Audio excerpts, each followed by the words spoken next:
Any discussion on feeding a growing world wouldn't be complete without including the work of Dr. Norman Borlaug. Borlaug is believed to have saved more than 1 billion lives in developing countries in the 1950s and 1960s. He's known as the father of the Green Revolution for his development of high-yielding, drought and disease-resistant wheat. Borlaug won the Nobel Peace Prize in 1970. He passed away in 1999. A bronze statue of Borlaug was placed last year in the U.S. Capitol in Washington, D.C.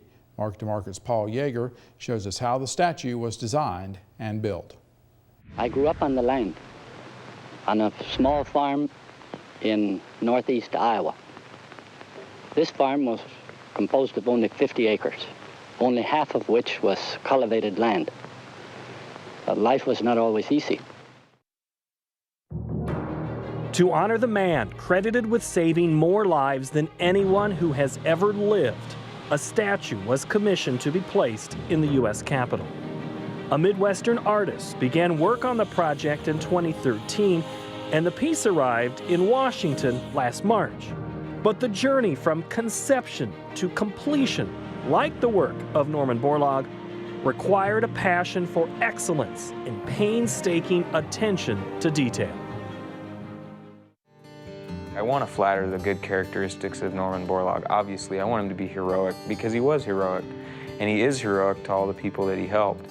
But at the same time, you have to have that human side in the face, in the pose, to make them feel like they could walk off that pedestal. For me anyway, that's my style. That's what captures me in art when I view other artists' work. Like if it looks like it could just step out of that painting or step off of that pedestal, or it pulls me into it, then it feels like they're alive, they're real, and I can relate. Remember to select for things that you need in your own country, back home, to fit your own situation. Those of you from India and Pakistan where part of your wheat is grown under irrigation, be sure you're selecting the short dwarf plants. This is a plant that's too tall for irrigated conditions of India and Pakistan, but under the dry or semi-dry conditions of Afghanistan is probably what you want. I used the photo of him in this pose, the famous photo, and then just basically judged off of that comparatively to his height and, and figured it out pretty closely.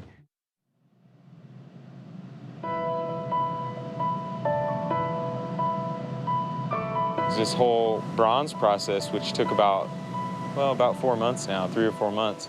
And so in that process, like I said, goes through all these steps and all these hands and artisans that are experts in their field. And then when they finish out the piece and you get it exactly how you want it, then it has to be taken to the site and based as well. So it's a lot of process involved, and I think most people don't realize what goes into just creating one single statue. I had a mold maker come up from Loveland, Dan Oaks, and made the molds right in my shop. Then we loaded up the molds, crated them up, and shipped the crates to the foundry here in Berkeley, where they poured the waxes and chased the waxes and then sent them through the lost wax casting process, ceramic shell and burning out the wax and then refilling those ceramic shells with molten bronze, and then cracking off the ceramic shell and then having the bronze finished piece welded together, chased, and then of course at the stage we're at now with the patina, the coloration. And so each step takes experts in that field, and so the foundry has workers that work just in that area, and they're particularly skilled in that area, and they'll manage that little portion of the process, and at the end you have a great bronze piece, hopefully. I think it is important for us to periodically modernize the message of Statuary Hall. There was no single person dedicated to agriculture in all of those statues. Now there will be. Looking at it, it's just so fulfilling to see him in here in Statuary Hall, in his place, where he should be. I mean, it's just amazing.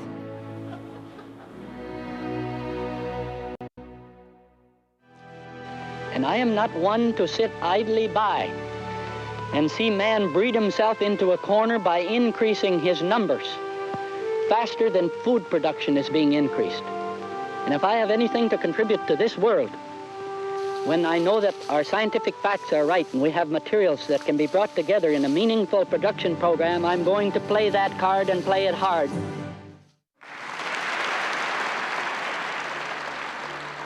But I think if Norm were here today, he would want someone else to be acknowledged as well. Because Norm didn't do this by himself. As great as he was, as visionary as he was, he needed partners. And those partners were the farmers of the United States and of other countries. His work was at the forefront of a 50-year period that has been described as the single greatest period of food production and hunger reduction in all of human history. Not bad for a farm boy from Cresco, Iowa. Now his legacy and pioneering work will be on display to educate and inspire millions of people who come here to visit the United States Capitol.